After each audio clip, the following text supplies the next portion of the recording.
بسم اللہ الرحمن الرحیم. پہلے آپ یہ ویڈیو دیکھ لیجئے. Happy birthday, Yali! Happy birthday, Yali! Happy birthday, Yali! Happy birthday, Yali! Happy birthday, Yali! Happy birthday, Yali! Happy birthday, Yali! Happy birthday, Yali!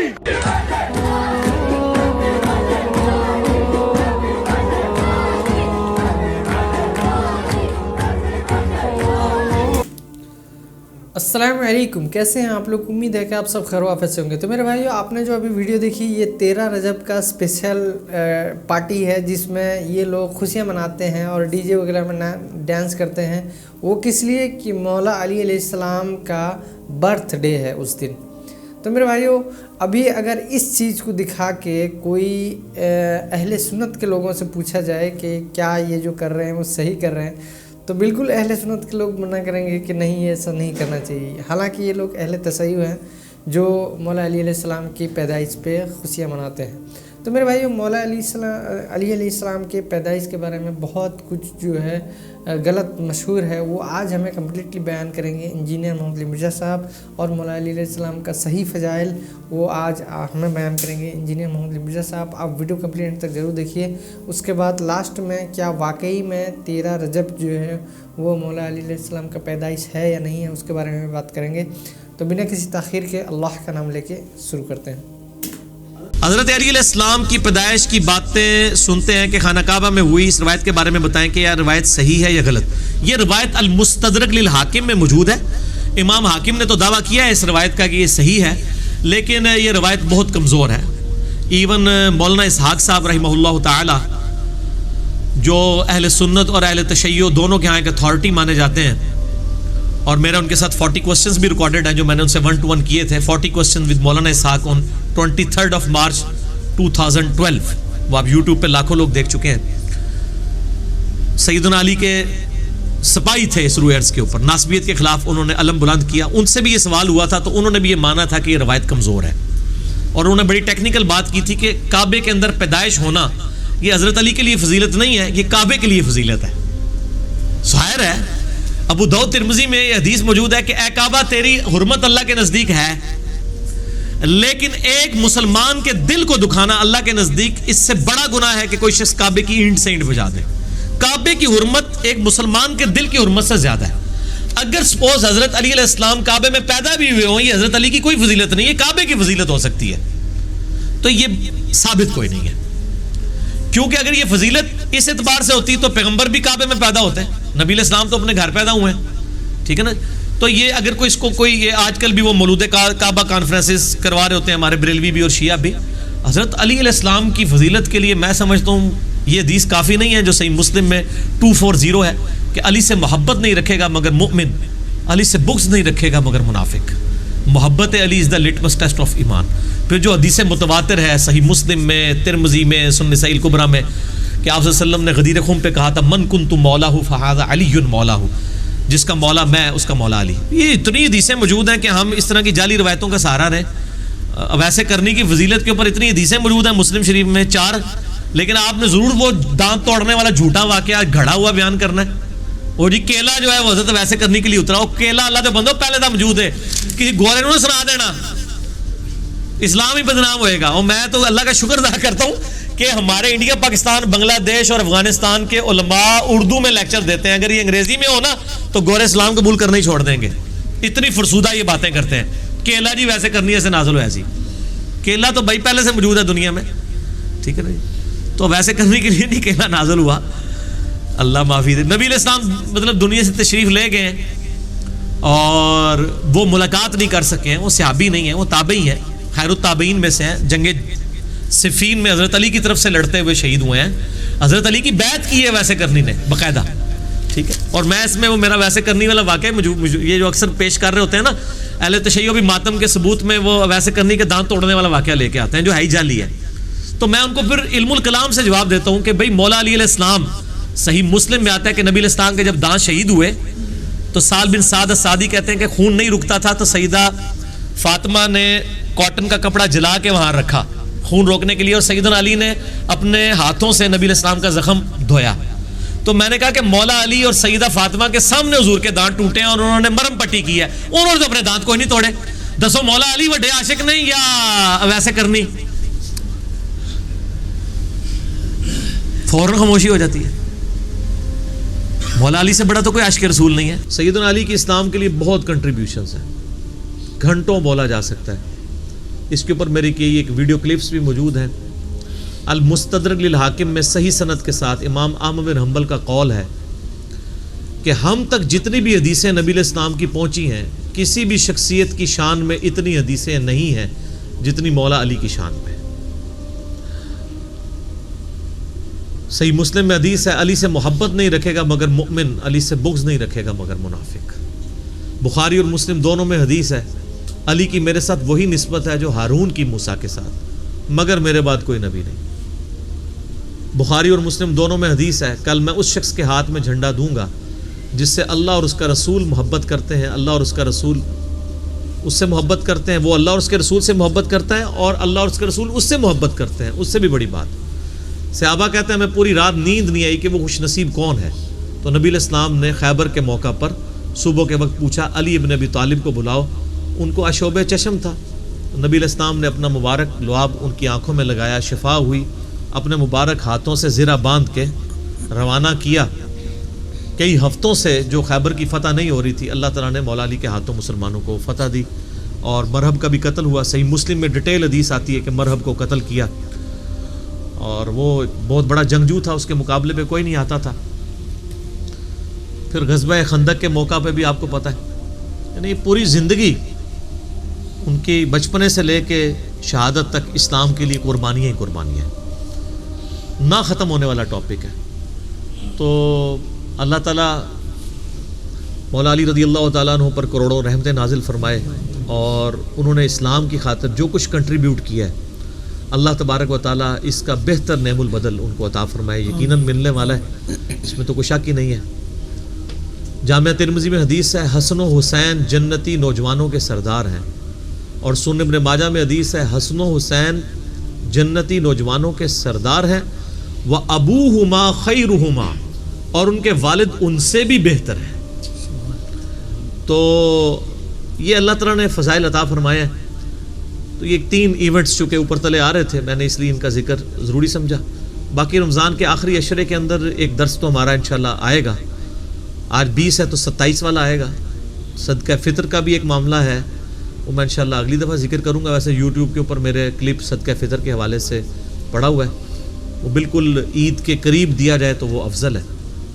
پہلے دینا صرف جواز کی حد تک ہے, بہتر یہ ہے کہ چاند نظر آنے کے بعد عید کا جو ہے وہ ادا کیا جائے. صدقہ فطر 2.5 کلو گندم ہر شخص کی طرف سے ادا کی جائے گی. صحیح بخاری میں آتا ہے, چاہے کوئی بچہ ہے, بوڑھا ہے, جوان ہے, چاہے اس دن بھی کوئی بچہ پیدا ہوا ہے, اس کی طرف سے بھی ادا کیا جائے گا. اس کے اگینسٹ اللہ تعالیٰ جو روزوں کے اندر کمزوری ہیں ان کی کمپنسیشن فرماتا ہے. تو یہ چند ایک ضروری گزارشات تھیں ان تمام چیزوں سے ریلیٹڈ. باقی آپ ہمارے فیس بک یوٹیوب پہ جائیں, آپ کو عید کی نماز کا طریقہ, صدقہ فطر, یہ تمام چیزیں انشاءاللہ مل جائیں گی. اب اللہ کا نام لے کے 1-to-1 کوسچن آنسر سیشن کا آغاز کرتے ہیں. آج بھی انشاءاللہ ہمارے بلال بھائی انشاءاللہ مجھ سے سوال کریں گے انشاءاللہ تعالی. اللہ کا نام لے کے شروع کریں. اعوذ باللہ من الشیطان الرجیم, بسم اللہ الرحمن الرحیم. السلام علیکم ورحمۃ اللہ. وعلیکم السلام ورحمۃ اللہ. علی بھائی, مجلس نمبر 65 میں پہلا سوال بہت ہی امپورٹنٹ ہے, شرک سے متعلق ہے. اہل تشیع کے پلیٹ فارم سے بعض مبلغین کی جانب سے جو سر عام شرک پھیلایا جا رہا ہے, اور معاذ اللہ مولا علی علیہ السلام کے علی خالق, علی رازق اور علی جل جلالہ جیسے کفریات بکے جا رہے ہیں, آخر ان کا ذمہ دار کون ہے؟ دیکھیں یہ بہت بڑا ظلم ہے, اور یہ اس وقت تقریباً اپنی ایکسٹریم کو پہنچ چکا ہے, خصوصاً ہمارے سب کانٹیننٹ کے اندر. اور اس طرح کے جب بھی کوئی معاملات ہوتے ہیں تو اس میں اولین ذمہ دار ظاہر ہے علماء سو ہوتے ہیں. علماء حق کی نہیں میں بات کرتا.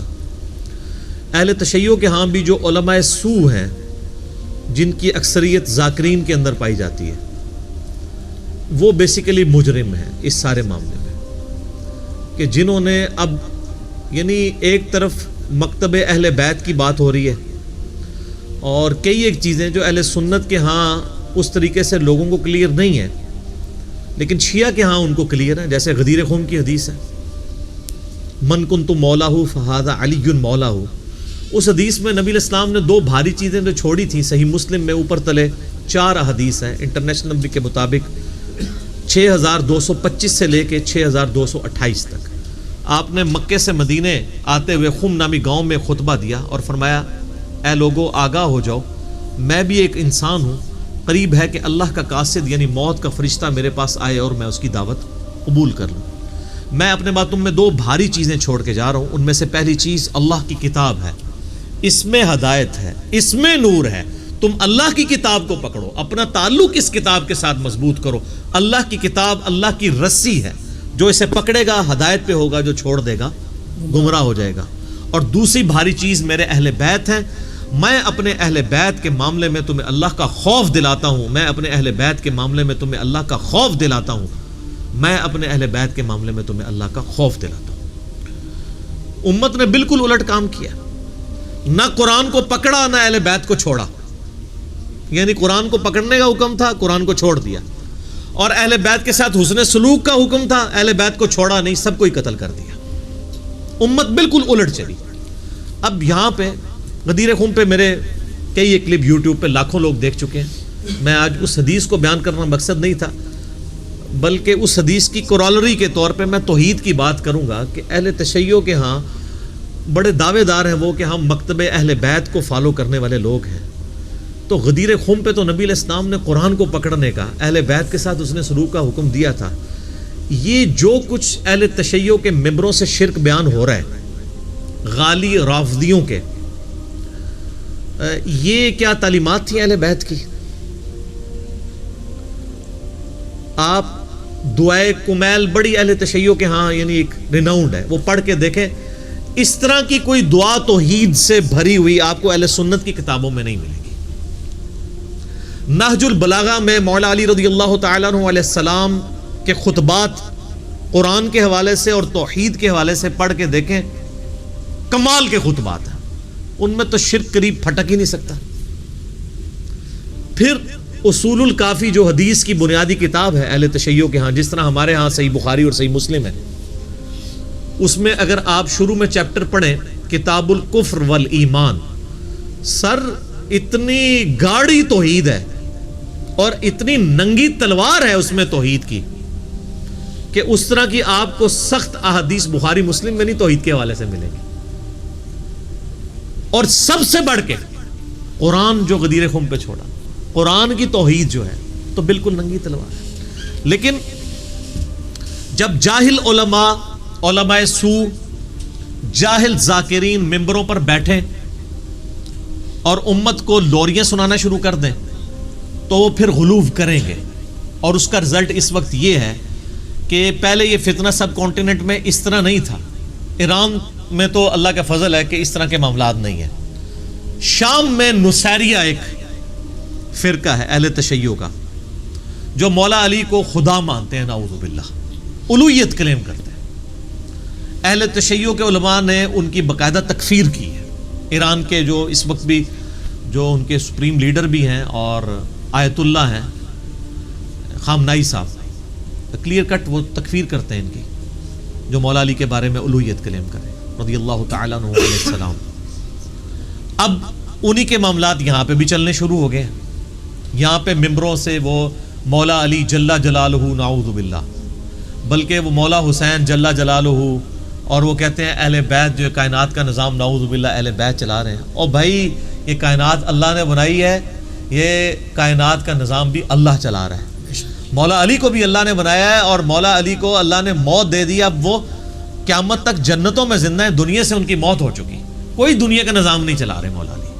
اور قیامت والے دن مولا علی نے ان کو پکڑ کے نا تو دوزخ میں دھکا دینا ہے جنہوں نے مولا علی کے نام کے اوپر یہ شرک شروع کیا ہوا ہے. لیکن اب ان کی زبانوں کو کون لگام دے؟ اب کچھ عرصے سے اہل تشیع کی میٹنگز ہونا شروع ہوئی ہیں. ان کے جو بڑے بڑے علماء ہیں نا، انہوں نے باقاعدہ کانفرنسز کال کی ہیں، باقاعدہ ریٹن فارم میں انہوں نے کفر کے فتوے نکالے ہیں ان جو نصیریہ ٹائپ کے جو اہل تشیع میں غالی رافضی موجود ہیں کہ بھئی یہ اسلام سے خارج ہیں. اگر یہ علی کو خالق، علی کو مالک اور علی کو رازق ماننا شروع کر دیں گے تو یہ تو مولا علی کی سکھائی ہوئی توحید کا ہی منافی ہے. لیکن اب وہاں پہ کیا ہے, وہ کہتے ہیں جی ذاکرین کا وہی موقف ہے, وہ کہتے ہیں جی کہ یہ جو علماء دین بیان کر رہے ہیں نا, یہ تو کتابوں میں ہے, ہم جو دین لے کے چل رہے ہیں وہ سینہ بسینہ ٹرانسفر ہوا ہے. ٹھیک ہے, وہی بیماری جو اہل سنت کے ہاں بھی پائی جاتی ہے. جب آپ کسی کو قرآن و سنت سے دلیل پیش کرتے ہیں تو جو غالی صوفی ہیں وہ کہتے ہیں یار دین سارا کتابوں میں تو نہیں, بلکہ آپ تو غالی علماء نے بھی کہنا شروع کر دیا ہے, حدیث میں آیا ہے, حدیث میں آیا ہے. کہتا ہے نا وہ ایک مولانا نقلیں میری اتارتا نا, تو وہ یہ بتانا چاہ رہا ہے حدیث تو تمہاری ہے, ہمارا کیا حدیث سے لینا دینا. کہتا ہے علماء سے پوچھ پوچھ کے ان کے سینوں سے معاملات چل رہے ہوتے ہیں. تو جس طرح اہل سنت کے ہاں غالی صوفی پائے جاتے ہیں جو کہتے ہیں دین سینہ بسینہ ٹرانسفر ہوا ہے, اہل تشیع کے ہاں غالی ذاکرین پائی جاتے ہیں جن کا یہ موقف ہے. اور بدقسمتی سے اکثر ممبر انہی کے ہاتھ میں ہے. اب کچھ علماء کو ہوش ہے, میرے پاس تو اہل تشیع کے علماء آتے رہتے ہیں اور ہم سے تو خیر گلے مل کے سنی بھی روتے ہیں کہ جی کیا کریں سنیوں کا, اور شیعہ بھی ہم سے گلے آ کے ملتے ہیں کہ جی کیا کریں ان کا. یعنی جو لوگ درد رکھنے والے لوگ ہیں وہ سمجھتے ہیں کہ ہمارے ان معاملات میں خرابی ہو رہی ہے. پچھلے دنوں باقاعدہ کلپ آیا ہے سید جواد نقوی صاحب کا, بہت سٹرکٹ وہ کلپ تھا. انہوں نے کہا کہ یہ آپ حسین کے ماننے والے ہو, حسین نے یزید کے خلاف قیام کیا تھا نا, تم نے اگر قیام کرنا ہے نا تو ان غالی رافضیوں کے خلاف قیام کرو جو مولا علی کے نام کے اوپر شرک پھیلا رہے ہیں. انہوں نے کہا ہر کہتے ہیں ابھی آگے بتاتے ہو فلاں نے یہ کہہ دیا, فلاں نے, تم وہاں کیوں نہیں کھڑے ہو کے قیام کرتے ہو ان کے خلاف. حسین کا نام بھی لیتے اور حسین کے نام پہ ایک بندہ شرک پھیلا رہا ہے. حسین نے جان اس لیے دی تھی کہ ان کے نام کے اوپر لوگ شرک پھیلائیں. جس طرح جیزس کرائسٹ عیسیٰ ابن مریم جو امام الموحدین تھے, ان کے نام کے اوپر 2.25 ارب عیسائیوں نے شرک پھیلایا ہوا ہے. لیکن عیسیٰ علیہ السلام کی یہ تعلیمات نہیں تھی. اب اگر کوئی یہ سمجھتا ہے کہ میں حضرت عیسیٰ کے ساتھ نسبت مضبوط کرنا چاہتا ہوں تو اس شرک سے تو چھٹکارا حاصل کرے جو ان کے نام کے اوپر کھڑا کیا گیا. تو ان کو بھی چاہیے تو ان میں جو سمجھدار علماء ہیں وہ پبلکلی آ کے لیڈ کریں اور لوگوں کو بتائیں. اور اس حوالے سے سید جواد نقوی صاحب حفظہ اللہ تعالی, میں ان کی بڑی قدر کرتا ہوں, انہوں نے بڑا دلیرانہ کام کیا ہے. پچھلے دنوں ہم نے ان کے مدرسے کا وزٹ بھی کیا تھا, وہ بھی میری ویڈیو اسٹڈی ہوئی ہے, ان کا باقاعدہ ویڈیو کلپ آیا ہے. اور اسی طریقے سے ثاقب اکبر صاحب کا بھی ویڈیو کلپ ایک آ چکا ہے. حیدر بھائی کا بھی ایک کلپ آیا جس میں انہوں نے بڑا سٹرکٹلی اس حوالے سے کہا یہ قرآن کی بھی تعریف کر رہے ہیں اور توحید کا جنازہ نکال رہے ہیں.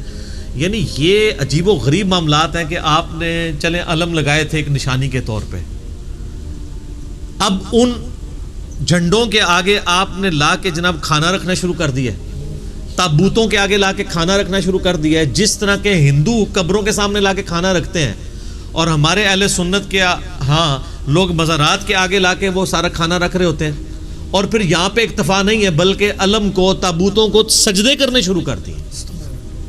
تو یہ سجدہ کسی کے ہاں بھی جائز نہیں ہے, نہ سجدہ تعظیمی, اور سجدہ عبادت تو ہے ہی کفر ہے. اگر کوئی تعظیم کے لیے بھی کرتا ہے وہ بھی حرام ہے. اگلی شریعتوں میں اجازت تھی, اس شریعت میں تو حرام ہو چکا ہے. اہل سنت اہل تشیع کا اجماع ہے, میں اس کے دلائل میں نہیں پڑھنا چاہتا. یعنی ایک جو چیز ایگریڈ اپان, جو چیز اجماع سے ثابت ہو, اس کے لیے دلیل دینے کی ضرورت نہیں ہے. تو اس وقت ان علماء کی ذمہ داری ہے کہ فرنٹ سے لیڈ کریں, اور جو لوگ اہل تشیع میں فرنٹ سے لیڈ کر رہے ہیں میں ان کو یعنی دل سے قدر کرتا ہوں. تو میرے بھائی امید ہے کہ آپ کو یہ ویڈیو پسند آئی ہوگی. اور اب بات کر لیتے ہیں وہ جو 13 رجب کو جو مولا علی علیہ السلام کا برتھ ڈے سیلیبریشن کرتے ہیں اس ڈیٹ کے بارے میں. حالانکہ یہ جو 13 رجب کا جو ڈیٹ ہے کوئی مستند روایت سے ثابت نہیں ہے, اس کے باوجود یہ لوگ مطلب مولا علی علیہ السلام کی پیدائش کا دن مناتے ہیں اور اس پہ اس طریقے کا خرافات کرتے ہیں. تو آپ ایسے جو لوگ خرافت کرتے ہیں ان کے بارے میں آپ کیا کہتے ہیں, کامنٹ کر کے ضرور بتائیے. ملتے ہیں اسی طرح نیکسٹ ویڈیو میں انشاءاللہ. السلام علیکم ورحمۃ اللہ وبرکاتہ.